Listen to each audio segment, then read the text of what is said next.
Second quartile is the median, the middle. Then the third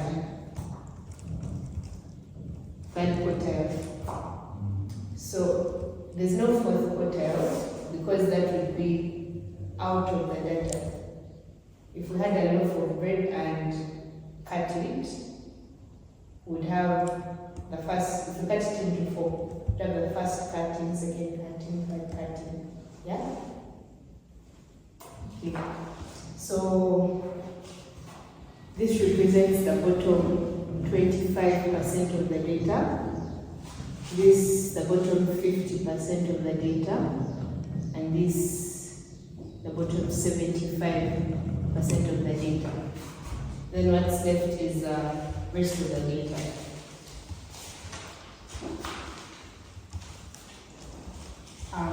An example.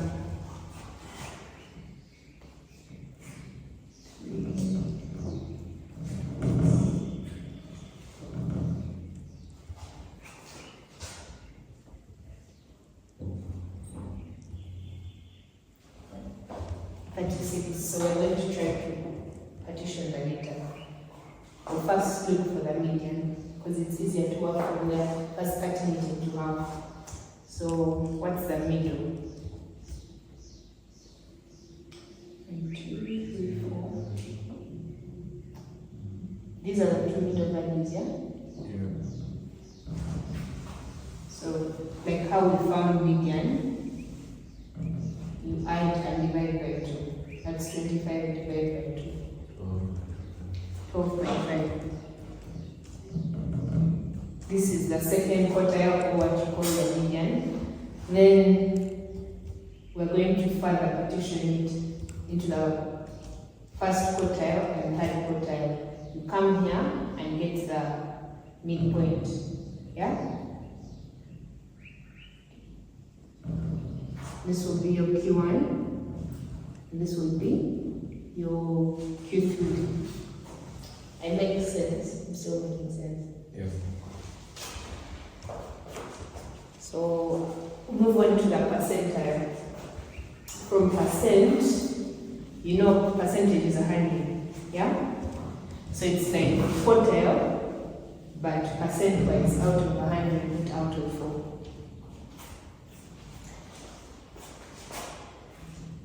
Get you an example. Or to get the percentile,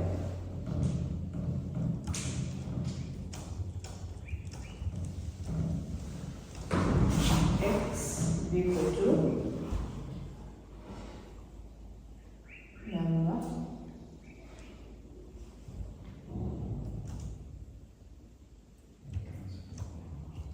less than x out of number of values.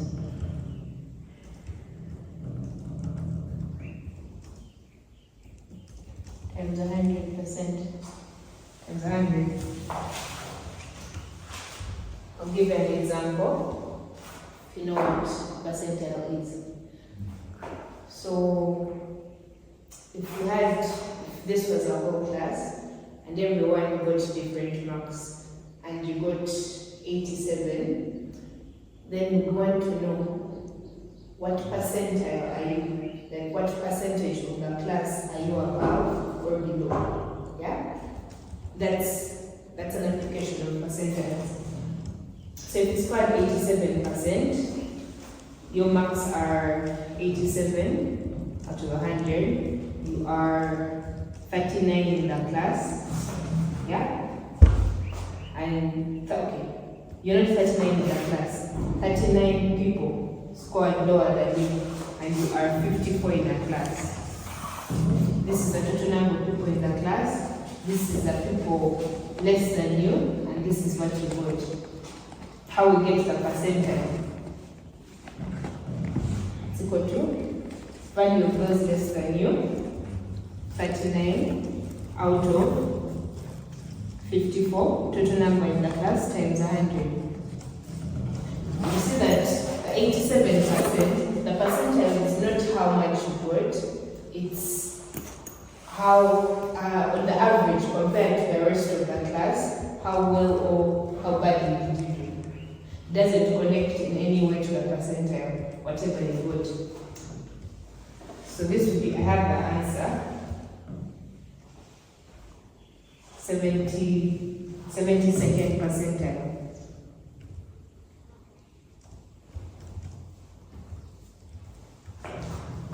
Do we understand the use of a percentile? Okay.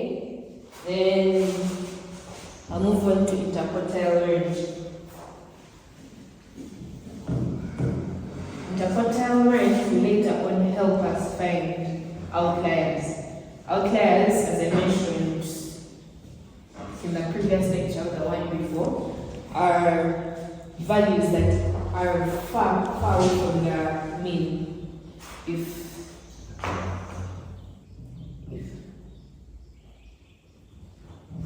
this is our mean, so most people lie here, then a person who is here is an outlier.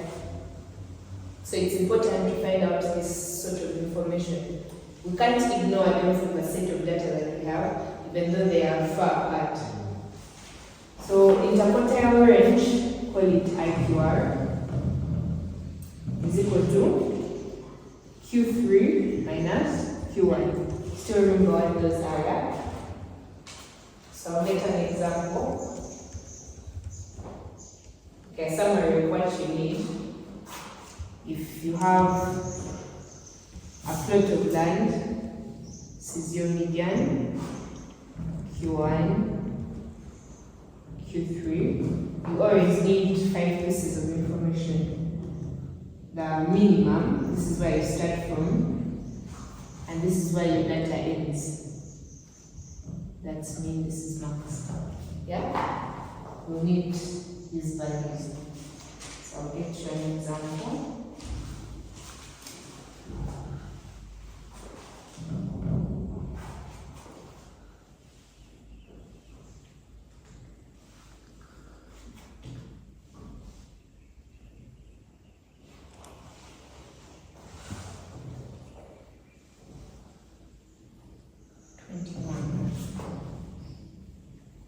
So we want the median. How many minutes there? 3. When the median, want the upper and lower quartile, want the maximum value, and want the minimum value. So minimum value 121, median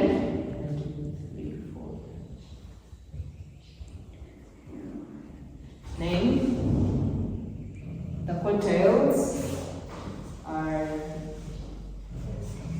5 and 13.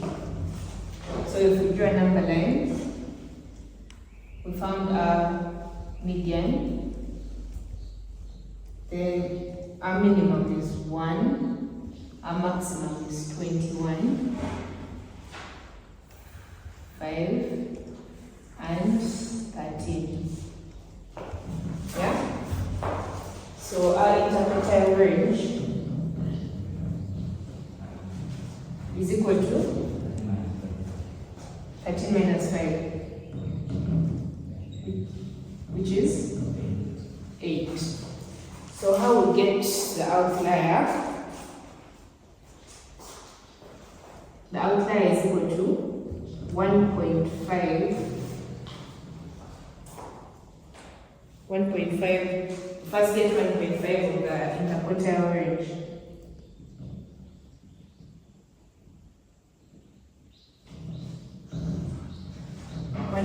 .58 is 12. So to get the interquartile range, you have to subtract, like if it's a number line, that 12 will get the first quartile minus what we have gotten here. So this this minus 12, which is negative 7. So if we have the value in our data, if we had negative 7 here, it would be an outlier. Then on this side, from the lower quartile, you also add 12. It's 13 plus 12, which is like 25. So if we had the value 25 in our data, that would be an outlier. I'll stop here. Let's go on.